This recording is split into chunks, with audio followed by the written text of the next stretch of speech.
Imagine करके देखें कि एक ऐसी दुनिया हो जहां पर किसी बैंक का आपके पैसे पर कंट्रोल ना हो। एक ऐसी दुनिया जहां पर दुनिया भर में आप कुछ ही सेकंड्स में आप पैसा भेज सकें बगैर किसी सेंट्रलाइज्ड बैंक सिस्टम के, बगैर किसी भारी फीस के। क्या आपको पता है कि ये दुनिया पहले से ही मौजूद है? जी हाँ, मैं बात कर रहा हूँ क्रिप्टो करेंसी की दुनिया की। तो चलिए आज की इस वीडियो में हम जानते हैं कि आखिर ये बिटकॉइन और क्रिप्टो करेंसी आखिर है क्या और इनकी दुनिया आखिर काम किस तरह करती है। दोस्तों, ये तो हमें पता है, जब भी हम किसी से कोई भी चीज़ खरीदते हैं तो हम उस दुकानदार को उस चीज़ के बदले में हम पैसे देते हैं। अगर हम उस दुकानदार को पैसे नहीं देंगे तो वो हमें कभी भी कोई भी चीज़ नहीं देगा। एक तरह से कहें तो मनी इक्वल टू वैल्यू। जब तक हम किसी को वैल्यू नहीं देंगे तो हमें कभी भी मनी नहीं मिलेगी, और जब तक हम किसी को मनी नहीं देंगे तो हमें कभी भी वैल्यू नहीं मिलेगी। और अगर हम किसी भी ऑफिस में काम करते हैं तो उस ऑफिस में हम वैल्यू देते हैं और उस वैल्यू के बदले में हमें सैलरी मिलती है।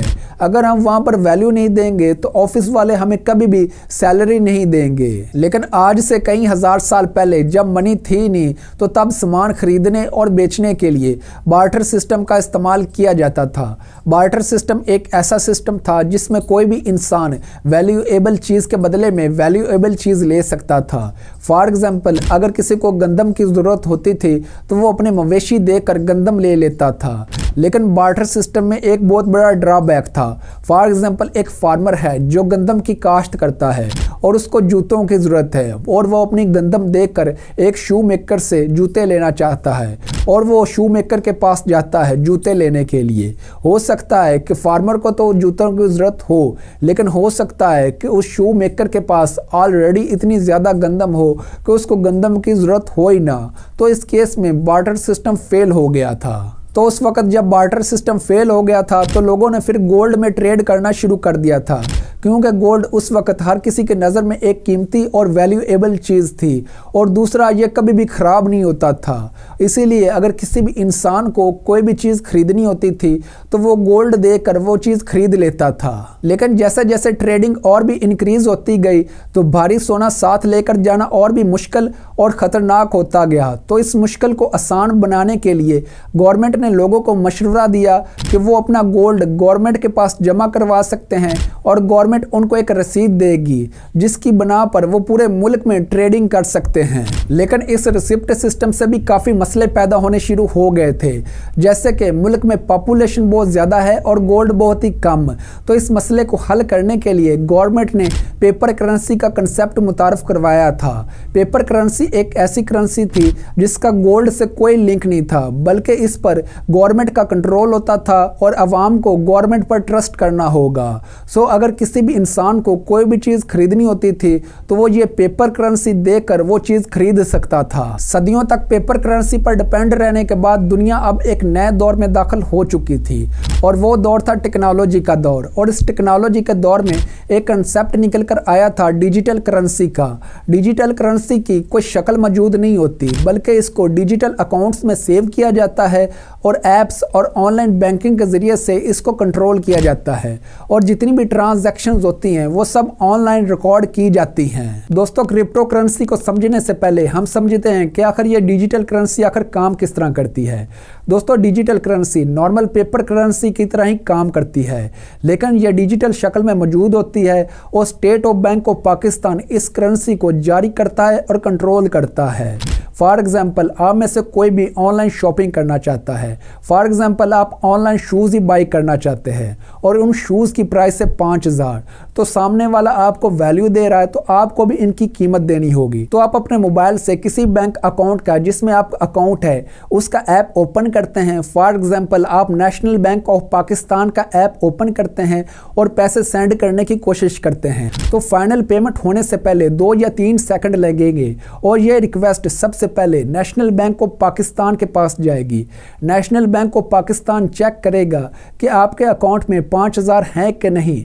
अगर हुए तो ये ट्रांजैक्शन सक्सेसफुल हो जाएगी और दूसरे पर्सन के अकाउंट में ये 5000 ट्रांसफ़र हो जाएंगे, और बैंक अपने लेजर में नोट कर लेगा कि आपके अकाउंट में 5000 कम है और दूसरे पर्सन के अकाउंट में 5000 ज़्यादा है। यह लेजर एक तरह का डिजिटल किताब है जो सारी ट्रांजैक्शंस का रिकॉर्ड रखती है। तो आपको बैंक पर पूरा भरोसा है कि ये मेरे अकाउंट में से 5,000 ही ट्रांसफर करेगा, और दूसरे पर्सन को भी बैंक पर पूरा भरोसा है कि ये मेरे अकाउंट में 5,000 ही सेंड करेगा, 2,000 या 3,000 सेंड नहीं कर देगा। तो इस भरोसे से कभी भी काम नहीं चलेगा। तो ये बैंक्स किसी से फ्रॉड ना करें, तो इनको कंट्रोल करता है स्टेट बैंक ऑफ पाकिस्तान, और स्टेट बैंक ऑफ पाकिस्तान को कंट्रोल करती है ministry of finance, government of Pakistan. Overall देखा जाए तो हमारा करंट फाइनेंशियल सिस्टम सेंट्रलाइज्ड है और हमने अपने पैसे का पूरा कंट्रोल इनको दे रखा है। लेकिन जब 2008 में दुनिया ग्लोबल फाइनेंशियल क्राइसिस से गुजर रही थी, तो उस वक्त एक गुमनाम शख्स जिसका नाम था सतोशी नाकामोटो, उसने एक पेपर पब्लिश किया था जिसका टाइटल था bitcoin a peer to peer electronic cash system.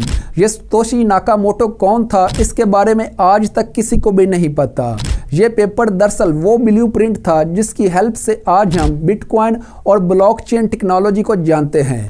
Crypto currency से पहले लोग सेंट्रलाइज्ड सिस्टम पर शदीद भरोसा करते थे और बैंक्स और गवर्नमेंट्स हमारे पैसे को कंट्रोल करते थे।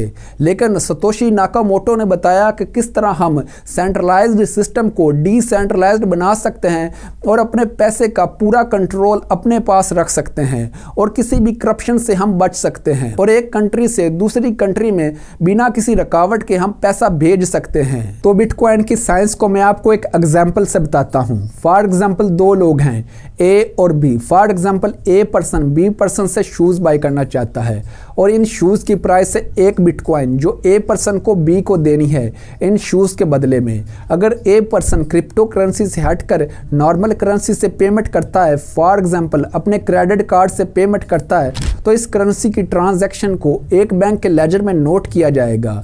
लेकिन जब ए पर्सन बी पर्सन को बिटकॉइन में पेमेंट करेगा तो बिटकॉइन का तो किसी बैंक के साथ लिंक होता ही नहीं है। ये करेंसी तो डिसेंट्रलाइज्ड होती है, लेकिन किसी ना किसी तरीके से लेजर तो मेंटेन होना ही चाहिए ना।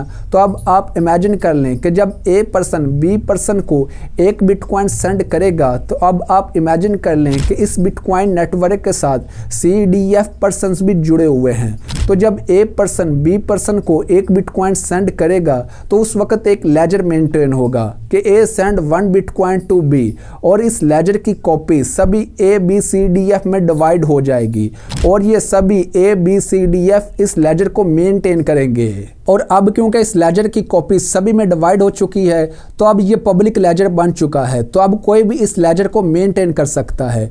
तो नेक्स्ट टाइम जब A person for example B person से फॉर एग्जांपल एक लैपटॉप बाय करेगा और इस लैपटॉप की प्राइस है फॉर एग्जांपल 5 बिटकॉइन जो ए पर्सन को बी को देनी है इस लैपटॉप के बदले में, तो जब A person for example B person को 5 बिटकॉइन ट्रांसफर करेगा तो उस वक्त एक लेजर मेंटेन होगा और सभी अपने लेजर में नोट कर लेंगे।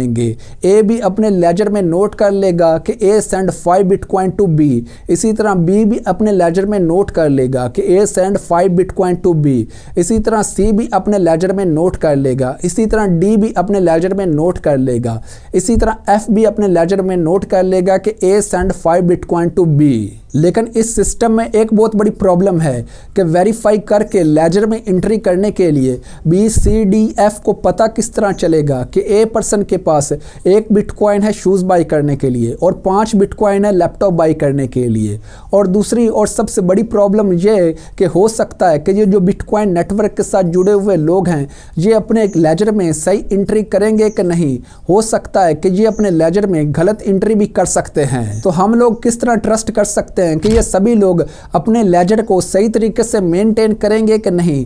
तो इस प्रॉब्लम को सॉल्व करने के लिए सतोशी नाकामोटो ने अपने पेपर में ट्रस्टलेस डिसेंट्रलाइज्ड फाइनेंशियल सिस्टम का आइडिया दिया था और इसको एग्जीक्यूट करने के लिए ब्लॉकचेन टेक्नोलॉजी का प्रैक्टिकल यूज बताया था। बिटकॉइन में ब्लॉकचेन टेक्नोलॉजी कैसे काम करती है आइए जानते हैं। फॉर एग्जांपल जब ए पर्सन ने बी पर्सन को 1 बिटकॉइन सेंड किया तो इस दफ़ा ए पर्सन इस ट्रांजैक्शन को ओपनली डिस्ट्रीब्यूटेड करने के बजाय इस ट्रांजैक्शन को एक लेजर में नोट करेगा और फिर इस लेजर को एक ब्लॉक में सेव कर देगा। मैं आपको ये बता दूं कि ये ब्लॉक 3 पार्ट्स में डिवाइड होता है। सबसे पहले पार्ट में होता है ट्रांजैक्शन डाटा यानी कि लेजर डाटा और दूसरे पार्ट में होता होता है हैश वैल्यू, जो हर ब्लॉक की यूनिक होती है, जो ऑटोमेटिकली जनरेट होती है। और थर्ड पार्ट में होता है हैश ऑफ प्रीवियस ब्लॉक। सो जब ए ने बी को 1 बिटकॉइन सेंड किया था और ए ने अपने लेजर में नोट करके ब्लॉक में सेव कर दिया था,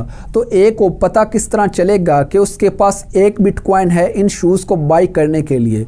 तो इस बात का पता करने के लिए ए की सारी प्रीवियस ट्रांजैक्शंस को चेक किया जाएगा कि ए के पास प्रॉपर बैलेंस है कि नहीं। मींस के सारे प्रीवियस ब्लॉक्स को चेक किया जाएगा और ये सब कुछ चेक करने के लिए ब्लॉक्स को एक यूनिक हैश के साथ वैलिडेट किया जाता है। तो ब्लॉक को यूनिक हैश के साथ वैलिडेट करने के लिए बिटकॉइन माइनर्स काम में आते हैं। बिटकॉइन माइनर्स की आप एग्जांपल इस तरह ले सकते हैं कि जिस तरह गोल्ड लिमिटेड अमाउंट में है उसकी माइनिंग की जाती है, इसी तरह बिटकॉइंस भी लिमिटेड अमाउंट में है, उनकी भी माइनिंग की जाती है। ब्लॉक को वैलिडेट करने के लिए बिटकॉइन माइनर्स बहुत ही कॉम्प्लेक्स मैथमेटिकल प्रॉब्लम सॉल्व करते हैं और बार बार एक हैश वैल्यू जनरेट करते हैं, तब तक जब तक एक टारगेट जोन में एक यूनिक हैश वैल्यू ना जनरेट कर लें। तो जब ये माइनर्स माइनिंग का काम करते हैं तो इनको बहुत ही हाई पावर कंप्यूटर सिस्टम्स चाहिए होते हैं। तो जब ये माइनर्स माइनिंग का काम करते हैं तो इनको इलेक्ट्रिसिटी बिल भी बहुत ज्यादा आता है। सो जब bitcoin miners unique hash value generate कर लेते हैं और फिर एक ब्लॉक को वैलिडेट कर देते हैं, तो फिर इस ब्लॉक की कॉपी जो भी बिटकॉइन नेटवर्क के साथ जुड़ा होता है सभी में डिवाइड कर देते हैं और एक कॉपी बिटकॉइन माइनर्स भी अपने पास रख लेते हैं। अब आपके जहन में सवाल आ रहा होगा कि आखिर ये माइनर्स क्यों ब्लॉक को वैलिडेट करते हैं। तो इसका सिंपल सा जवाब ये कि जब ये माइनर्स किसी भी ब्लॉक को वैलिडेट करते हैं तो इनको कुछ बिटकॉइंस रिवार्ड में मिलते हैं। सो नेक्स्ट टाइम जब ए बी से कोई भी चीज खरीदेगा, फॉर एग्जांपल ए बी से फॉर एग्जांपल एक लैपटॉप बाई करना चाहता है और इस लैपटॉप की प्राइस है फॉर एग्जांपल 5 बिटकॉइन जो ए को बी को देनी है। सो जब ए बी को 5 बिटकॉइन ट्रांसफर करेगा तो इस ट्रांजैक्शन को फिर एक लेजर में नोट किया जाएगा और फिर इस लेजर को एक ब्लॉक में सेव किया जाएगा और फिर इस ब्लॉक को बिटकॉइन माइनर्स वैलिडेट करेंगे और फिर उनको कुछ बिटकॉइन रिवॉर्ड में मिलेंगे और फिर इस ब्लॉक की कॉपी को पूरे बिटकॉइन नेटवर्क में डिवाइड कर दिया जाएगा और इस ब्लॉक को प्रीवियस ब्लॉक के साथ फिर जोड़ दिया जाएगा। क्योंकि बिटकॉइन की प्राइवेसी बहुत ज्यादा सिक्योर होती है, इसीलिए इसको बहुत सारी इलीगल चीजों के लिए यूज किया जाता है, जैसे कि डार्क वेब पर इसको चीजों की खरीदो फरोख्त के लिए यूज किया जाता है। सो फ्रेंड्स, ये थी कहानी बिटकॉइन और क्रिप्टो करेंसी की। तो अगर आपको ये वाली वीडियो अच्छी लगी हो तो इसको लाइक करें, शेयर करें और मेरे चैनल को सब्सक्राइब करें। और आपको अगर इस वीडियो में कोई भी कमी लगती है तो नीचे मुझे आप कमेंट सेक्शन में आप बता सकते हैं। और अगर आपको किसी भी टॉपिक पर अगर वीडियो चाहिए हो तो नीचे मुझे आप कमेंट सेक्शन में आप बताएं, मैं उस पर वीडियो बनाने की पूरी कोशिश करूंगा।